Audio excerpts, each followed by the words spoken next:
May kanya-kanya tayong uri ng droga. Gamitin nating term yung droga para sa addiction. May mga taong pinipiling gawing droga ang bisyo, pag-ibig o maging atensyon. Halos lahat na pwede mong kaadikan. Kahit sa mga taong katulad ko na hindi umiinom o naninigarilyo, may isang bagay ka na makikita na kinakaadikan ng isang tao. At karamihan doon, di mo talaga makikita agad ng ganong kadali.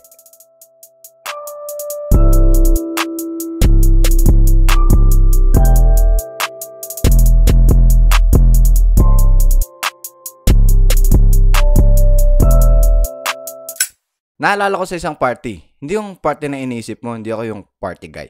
May mga nakipagkilala sa akin which is di ko kadalasang ginagawa. Di sila makapaniwala na nasa wastong edad na ako pero hindi ko trip uminom ng alak o alcohol. Weh, di ka nagiinom? Di talaga sila makapaniwala, akala ata nagbibiro ako. Pero gets ko rin kasi mga kabataan ngayon lalo na kalalakihan kahit underage pa lang ang lalakas na mag-inom. Ewan ko bakit hinahayaan maging normal yon. Nakakapagpabagabag kaya knowing na iba't iba yung pwede maging epekto ng alcohol sa behavior ng tao. Pero sa totoo lang, nagkaroon ako ng konting ego boost nung nalaman ko na konti na lang kaming mga sober by choice.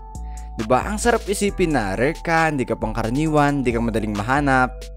Shut up, normal lang yun. Hindi ka special. Oo, lalaki ka na hindi nagiinom o naninigarilyo. Parehas tayo. Kung sober ka, good for you.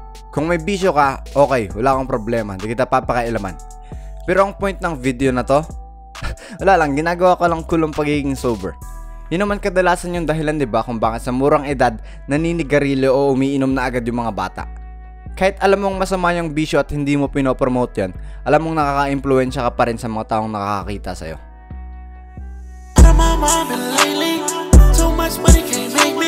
Nauuwi ang tao sa bisyo sa isa sa apat na dahilan. Impluensya, kawalan ng kontrol, para mag-cope at para maging cool.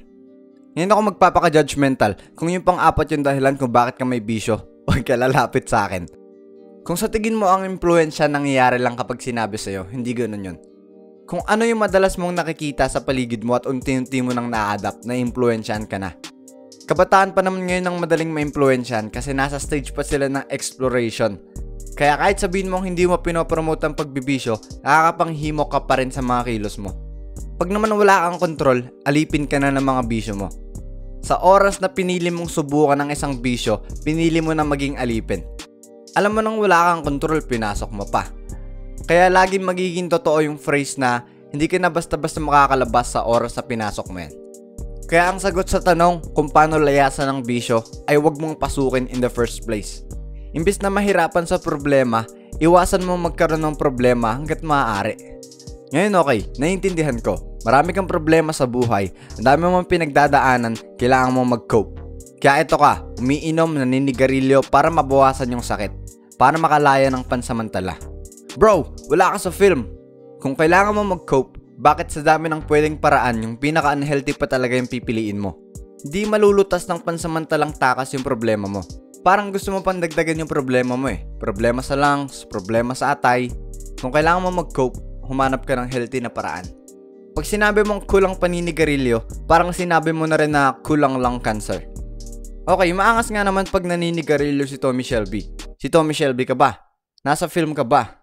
Maangas yun sa film pero sa usapang totoong buhay, sinasakripisyo mo yung kalusugan mo for the sake of being cool. Tsaka pinapayaman mo yung mga kumpanya ng sigarilyo. Bait naman.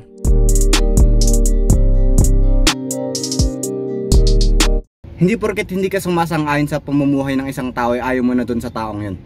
May mga video ako na nagpahayag ng hindi pagsang-ayon sa ilang pamumuhay ng mga tao. Pero hindi ibig sabihin nun ayaw ko na sa mga taong may ganong pamumuhay. Pwede mong hindi tanggapin yung lifestyle, pero tanggapin yung tao, bilang kaibigan. Ganon kasimple. Bakit di ka nagiinom? Isa sa mga pinaka-weird na tanong na narinig ko. Required ba ang pag-iinom sa isang tao? Pero kapag katulad mo ako, wag mo isiping mas magaling ka sa ibang tao dahil wala kang bisyo. Oo, parang ewan nga naman yung mga tao paglasing. Pero nakakatawa kasi makikita mo yung honest pero insane na side nila. At nakakatakot kapag nagiging violente at unfiltered na yung bunganga nila. Pero bakit ko nga ba pinili maging sober? Una, katulad nyo rin ako. May mga kinokonsume din ako na hindi maganda sa kalusugan, pero with moderation. Napapaisip nga ako minsan, bakit gusto pa ng mga tao yung mga alak, nakakalasing pa nga yun. Ang sarap kaya ng coke, bakit di pa sila nakokontento dun? Pangalawa kasi hindi ko pinili magpaalipin sa bisyo. Pag mahina self-control mo, mauuwi ka talaga sa alcohol use disorder. Malakas lang talaga self-control ko kaya immune na ako sa temptations. Lastly, dahil sa pagsama sa mga tamang tao. Hindi kasama ang alak, sigarilyo o inuman sa bokabularyo namin ng mga tropa ko. Ganyan kami ka-solid. Minsan nga, pinagkakatuwan pa namin yung mga taong nauwi sa bisyo kasi kami hindi nauwi dun. Pero sinabi ko wag lalaki yung ulo kapag wala kang bisyo. Hindi porket wala kang bisyo, mas magaling ka na sa iba. Minsan nagkaroon pa nga kami ng debate kung nakokontrol ba ang bisyo. Dinedepensahan namin yung statement na there's no such thing as kontroladong bisyo. Inabot na kami ng kinabukasan sa debate namin pero hanggang ngayon wala pa rin nananalo. Well, paano nga ba namin maintindihan wala namang may bisyo sa amin? Basta ang alam lang namin pare-pares kaming ayaw sa alak, sigarilyo o maging vape. Ngayon, kailangan ko magkaroon ng responsibilidad dito. Kung nanonood ka ngayon sa akin at naghahanap ka ng paraan para alisin yung bisyo, okay, good. Pero wag may tigil lang basta-basta lang. Wag kang biglang tumigil lang. May mga narinig na akong kaso na nakasama yung biglang paghinto nila ng bisyo nila. Kung balak mo tumigil, wag biglaan. Unti-untiin mo lang o better yet, pumunta ka sa doktor. Hindi ako yung doktor mo para magbigay ng advice. At hindi ako nagbibigay ng advice.